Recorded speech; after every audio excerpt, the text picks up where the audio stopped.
Hey guys, this is Fernando doing another video for the Modern Survivalist. One of my first videos for YouTube was one called 10 Survival Tips That Will Get You Killed. It was basically ranting about the bad advice I've seen out there. It didn't turn out pretty well, just getting started and such, but it has like 500,000 views and people are still watching it a lot. This time I'm going to be doing 10 survival tips that will keep you alive. So it's like the continuing of that kind of thing. It's not gonna be a short video, it's gonna be kind of long video, but I suggest watching it nonetheless. Number one, mentality, mindset, the ability to cope with problems. Doesn't matter if it's a smaller emergency or if it's a long-term scenario, crisis, something like an economic collapse, something like that. Mindset is extremely important, and you guys know that sometimes we lose focus of things, we concentrate too much on stuff, and you see this in the survival preparedness community as well. Gear, tactical looking stuff, and cool looking stuff, but the things that really matter in life, your friends, your family, your loved ones, the bonds you have and such, the good moments that you have, that's what really matters. And even though we kind of get that, we lose focus of it, and it's all about stuff. It's all about filling up that void with material stuff. And it sounds kind of like communist, but it's really not. Think about when was the last time you actually sat down for dinner and you didn't have the TV on and you talked with your family, with your kids, with your wife and such. We tend to lose focus of things, and if you ever have to go through something like that, the other day a guy was asking me, what is it like, what is an economic collapse like on daily basis? A question that I get very often. And my standard reply to that question is, it's the same thing as right now, only much, much worse. It's not going to be changing in anything that it's entertaining or cool or anything like that. It's the same boring stuff, just crappier in general. If you think about it in terms of inflation, what it's like to one day, think about this for a second. What is it like one day going to the grocery, Walmart, and suddenly seeing that everything has doubled in price? The cereal that you bought for $2 now costs $4. Everything costs twice as much as the day before. That basically means that all of a sudden, right now, right this moment, you're no longer middle class, which you probably were. Now you're poor. Okay, and that's going to be having a huge impact on you. If you're not very strong emotionally, it's going to be affecting you no matter what. It may even destroy you. That's why it happened in Argentina, happens in Greece as well, many other places. People that just cannot take it. In worst cases, they just end it. They just kill themselves. But then you have in between points where they suffer a lot of depression, of stress, and it gets to people. You have to be very strong. So it's about coping the little things. It's about coping with minor inconveniences, coping with maybe an evacuation, coping in terms of long-term stuff like this, like an economic crisis, an economic collapse, when you're going to be poor for the long run. It is not easy. And you have to understand that sometimes you prepare for stuff, power goes down, there's a storm, you fire up the generator and there's light again and everything's fine, you succeeded, you did it. Sometimes you don't. Sometimes there's no winning, folks. Sometimes it's just rolling with it and accepting what's become your new reality. All right. So mindset, very important. Not getting depressed and staying optimistic. Staying optimistic is huge. You have no idea how important that is. Having a sense of humor, not letting it get to you in that level. Extremely important. Coping with stuff, finding solutions. Number two, networking. You guys know how important that is. Your family, your friends, the people around you, your neighborhood, talking with them. Maybe not revealing too much, because of loose lips, sink ships kind of stuff. but you know, what is it their interest? Maybe you have something in common. Maybe they like shooting as well. Maybe they take a class with you. Little by little you start building up those relationships. Is it always perfect? No. Everything you see about yes, we're gonna be doing this survival compound and everyone's gonna be getting along, it never works that way. It cannot work that way, because we're all different and we all have our own objectives in lives, our own desires. We have our wives, we have our kids, and they influence us as well. Imagine 20 families living under the same roof, and you're going to be commanding everyone. Works only in fantasies, in some guys' fantasies, never in the real world. If out of 100 people you think you can count on, you have one, consider yourself lucky. In most cases, they're going to be letting you down. Yet that doesn't mean you should stop trying. You need them. You need people. If there's 25% unemployment, 30% unemployment or more, the only jobs you're going to be finding are through networking, are through recommendations, and someone finding you a job and helping you out. I've been there. People backing you up in terms of dangerous situations. How many people do you think are going to be picking a gun and going with you towards danger, risking themselves? Very, very few. You know, if you have one guy like that, two guys like that, you're extremely lucky. We are all very tough and very strong and very invincible online, on the internet, and blah, blah, blah. You hear lots of people talking. If you find one guy like that, he's gold. He's really worth his weight in gold, for real. One day you may find someone like that and he has your back, and you have to have his back as well. Are you willing to do the same thing for him? You know, I thought I wouldn't do that for someone else. Turns out, yes, there's people like that, and that's great. When you have that, that is great. Number 3, finances. You got to make money. You have to make an income. It doesn't matter how much stuff you store up. It's never enough, especially if it's going to be a long-term event. And you guys in US, you're going to be looking towards something like this. You know, next year's not going to be getting any better. You know that, I know that, we all know that. It's going to be rough for the next few years and getting worse little by little. Hopefully, eventually things will get reversed. There's going to be a change, a true change eventually. But, you know, try to keep it cool, but for the next couple of years, things are going to be tough. The ability to make an income is extremely important. What skills do you have to sell? Do you have something that is valuable? You know, can you sell stuff? A good salesman is priceless.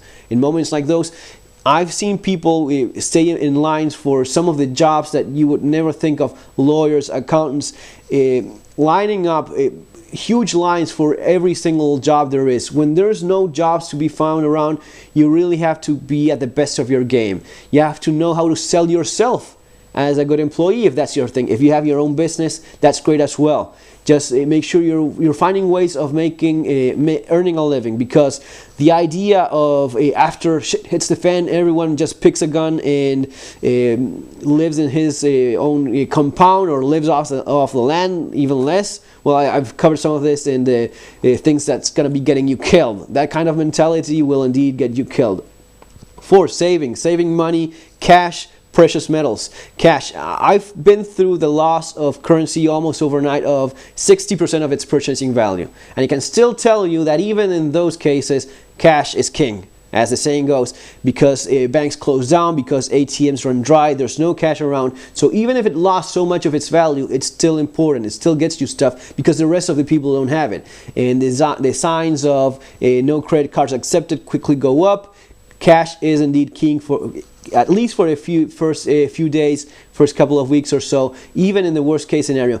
A Weimar Republic case in which people start burning up, or Zimbabwe, those are very extreme, rare cases. Don't plan on that happening as likely. And if that happens, those savings you have, maybe if you have a month worth of expenses, you're going to be using that up nonetheless. All right, so do have that. In such a case, a much worse case scenario in which money loses value pretty much completely, that's where precious metals come into play. Precious metals, they're not investments, they're not going to be making you money, they're not going to be making you rich. Even if all this happens, you're not going to be rich, but it is like a time machine for your money. It's when everything collapses, the precious metals do keep their value. So they're still allowing you to buy goods and services in spite of everything else going down.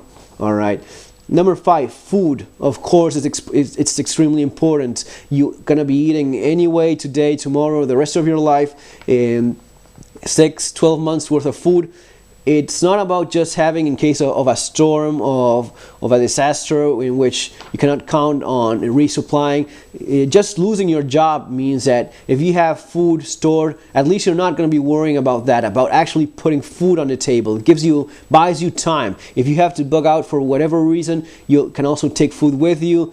So, stocking up on food, long-term storage food, canned food. Just try the different brands you have in the groceries. Most of them will last 2-3 years easily, at the very least. So I suggest, of course, stocking up on what you actually eat. If you eat tuna, if you eat canned vegetables, if you actually like canning yourself and you're thinking of getting started in that, absolutely. In terms of water, the most common mistake is having water purifying tablets or the filter, but not having actual water. You need actual water stored in case there's no water anymore, there's a problem with the grid.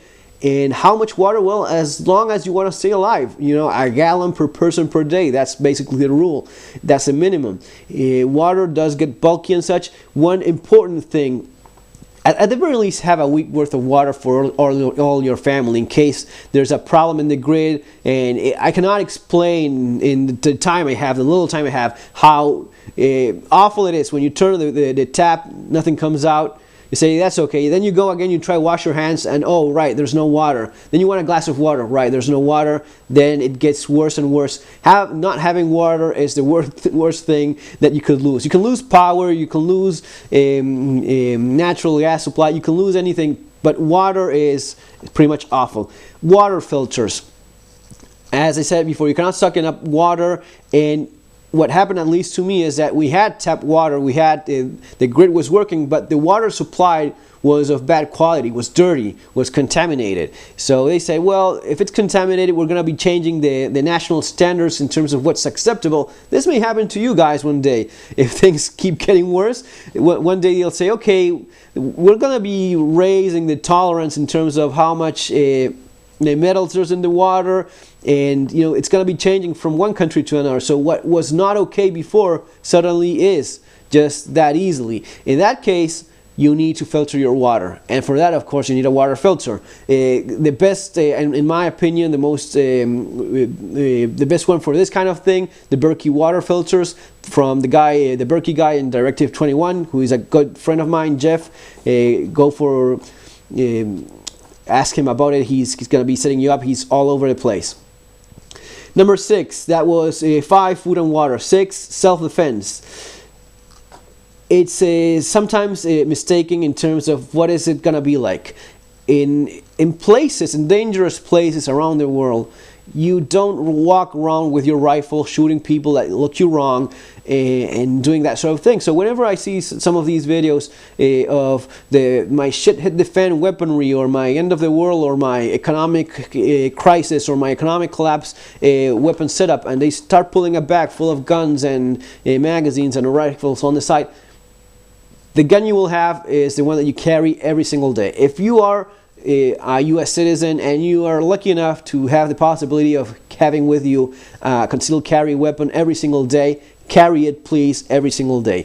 Make sure it's the one you actually use for training. You do need training, but don't have your Glock 17 or your Glock 19 for training and then have a mouse gun or whatever else it is, and use one thing for carrying, the other one for training and looking cool with the rest of the guys. Actually use and carry the weapon that you use in training. You will soon find out that most people that have all this variety of concealed carry small weapons, and then they go to the shooting school, they have a big Glock, in the range, in the classes, in the self-defense classes, it's all Glocks and full-size or almost full-size pistols. Then when people end up carrying little thing. No, actually have the one you use in training. If you're going to be using a snubby 38, well, then use that in your classes as well, in all your classes, not just one, so as to see how it is like, because we can all shoot nicely when in the range. When this happens for real, it's going to be when it's less convenient for you. It's going to be at night. It's going to be when your family is around. It's going to be 2 or 3 guys, and surprise factor turns against you. So don't think of things going the way you want. Think rather the other way around. It's not about just having the gun. It's actually knowing how to actually fight. The gun is just part of it. Can you actually fight with your hands, with your knife that you are carrying, that your EDC knife? Going to be getting into that in a second. If you cannot have some basic hand-to-hand skills, then you really should work towards that.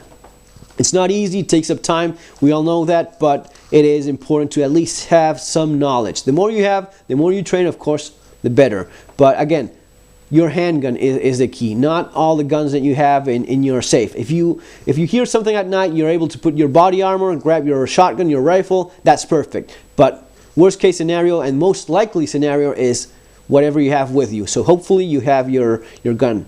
Number 7, home security. This isn't about home security. Having your firearms is the last line of defense. Most houses are awfully easy to break into. You just kick the doors in and that's that. At the very least, have better security than your neighbors. If you live in a typical American suburb, people don't have burglar bars in their windows. They don't have bulletproof doors like I had in Argentina, in Buenos Aires. You don't have all that stuff. Now, the thing is, the house in the suburbs of Buenos Aires that doesn't have a burglar bar is going to be broken into. Because the standard is so high because of the crime level that the house that fails a little bit gets hit. If you have a dog, if you remember to keep your doors locked and such, you have the alarm, you have a dog, and your neighbors don't, then your house, whenever the predators are looking, you're going to be seeing your house. They're going to be looking for the easier target. Now, as soon as the level in general starts rising, you have to rise to the circumstances as well. Don't stay behind. Maybe you don't want burglar bars in your windows. There's a security film which is actually pretty neat. Look it up in YouTube. You will see different videos of it. The security film is a film that goes in windows, and whenever the window is broken, it keeps it together. It does help quite a bit, much better than not having anything at all. 8. Barter. Yes, we're all going to be bartering all this stuff in Barter Town after, well, no. I've actually seen barter in my country being one of the things that people did to get by when no one had a buck. People didn't barter because the currency was almost worthless. They bartered because there was no money to get around. There were no jobs. So that was the reason why people bartered. As soon as things started getting, as soon as the dust settled, so to speak, people went back to currency. I mean, I've gone to some of these clubs and paid with pesos, Argentine pesos, dollars and euros. Anything that was actual paper money actually worked. And it was much better than actually dropping by to just barter stuff, which in many cases wasn't even accepted. Cash is king yet again, all right? If things do get awfully bad, they may be accepting currencies from other places. But cash is king. The idea of you bartering, whenever someone tells me, what should I stock up for barter, I actually did a video. Go check it up. It's a video on barter in my channel. For those of you that just want to have stuff, those would be my recommendations in that video. If not, just save the money, put it into precious metals, or buy things that you really need. Don't buy things thinking you're going to be making a killing bartering later on, because it's so unlikely scenario in which you will actually have what everyone wants at the same time. Very unlikely. Most probable scenario is you will never get to barter anything. If it gets to that point, you're not going to be wanting exactly what you have for whatever reason. You're going to be losing money. Believe me, I've gone through that. The thing you're fantasizing about and bartering, everyone getting by that way, we've gone through it, and it does not work as you would expect. It's not nearly as great as you think it is. It's still in the same point in terms of charity. There's lots of people that talk about being very charitable when actually they are not at all. And this is, again, very easy to do online, on the internet. We have the survivalist charitable people, huge, great Christians, when, probably they're not nearly as great as they claim to be. in terms of actual advice for charity during hard times, if you start giving away food, if you start giving away stuff, when everyone is poor around you, what happens, and again, I've done this myself, is that people start coming. The word gets around. This guy is giving away food. So one day I start giving food to a few kids that drop by because you feel sorry for them. I felt sorry for them, gave them a little bit of food. They start coming the next day and the next, and then there's more of them, and you have to put a stop to it because it never stops if not.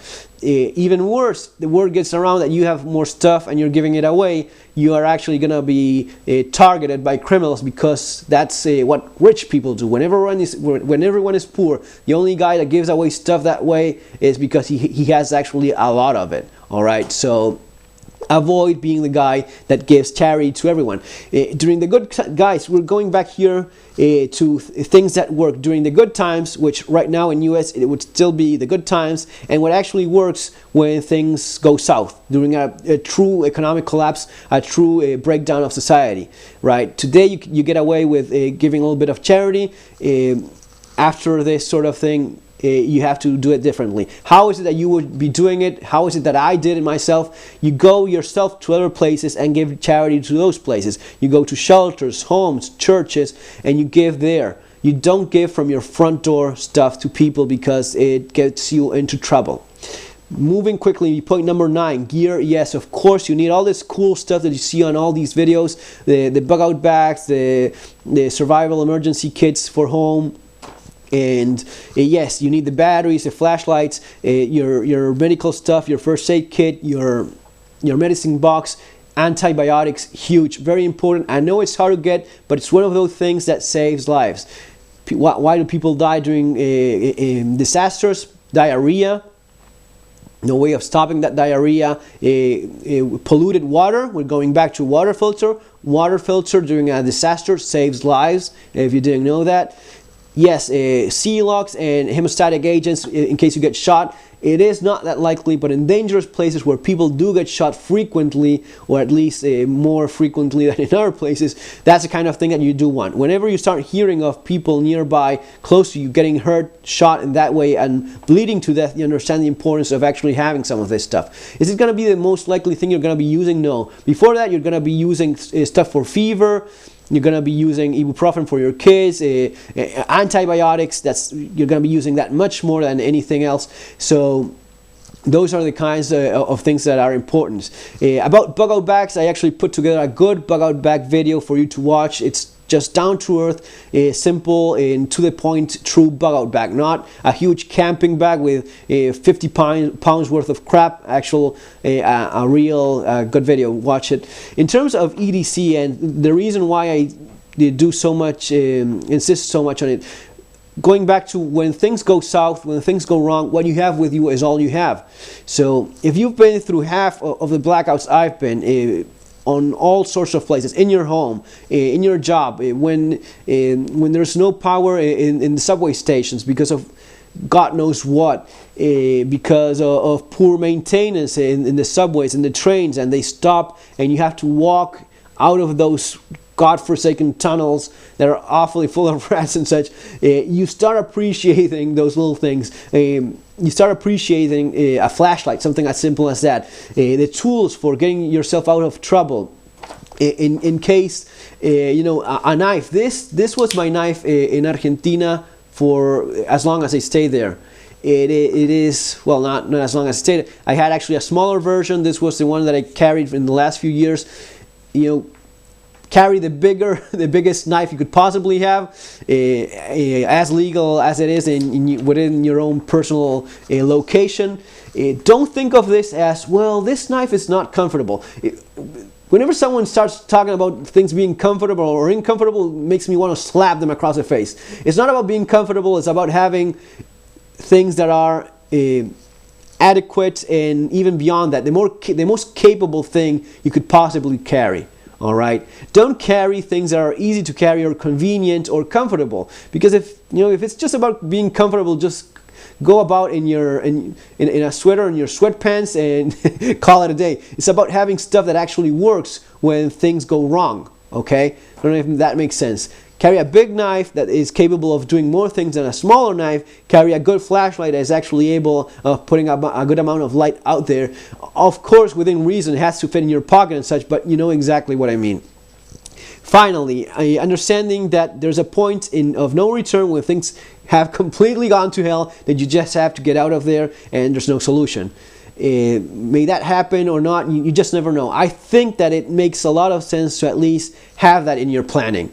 Understand that there may be a day when you just grab a bag, your bucket bag, or your kids you keep next to your door or wherever, and you just grab that, you one day leave and you're never going to be coming back. That may be a house fire, that may be social political events in your country, war. These things are the ones in which you just leave and you never come back. You do have to make some plannings for that. I think that even if none of us wishes to go through that, and hopefully most of you will never go through anything like that, at least you have to make the plans for it. The more planning you make in that, and we go back again to networking. Do you know someone in some other country that will take you in, help you out when something like this happens? We go back to terms of money, having cash, having emergency cash for traveling if it gets to that point. It's important. Thousands, millions of refugees have left their homes one day, and you know what? I guarantee you most of them never thought it would happen to them. But it has happened to millions of people across the world. That's one of the basics of survival and preparedness. Prepare for things that have happened before to other people. That makes a lot of sense to me. If people have become refugees throughout history, I always keep in mind that it may happen to me as well. So should you. Folks, this is the short version of this video. I actually did a much longer one where I ranted for more time. If you want to be looking that up, it's the same title as this one, 10 Survival Tips That Will Keep You Alive, Extended. That will be the name. My book where I cover lots of this stuff. The Modern Survival Manual, Surviving the Economic Collapse, available in Amazon. The link is below. I talk about all this stuff in here in ways in which I cannot cover in any single or series of videos. All right, it is 250 pages, no drawings, no nothing, just information one after the other, these topics and much more. So subscribe to the channel as well because there's more stuff coming up. Have a great day. See you on our video. Take care.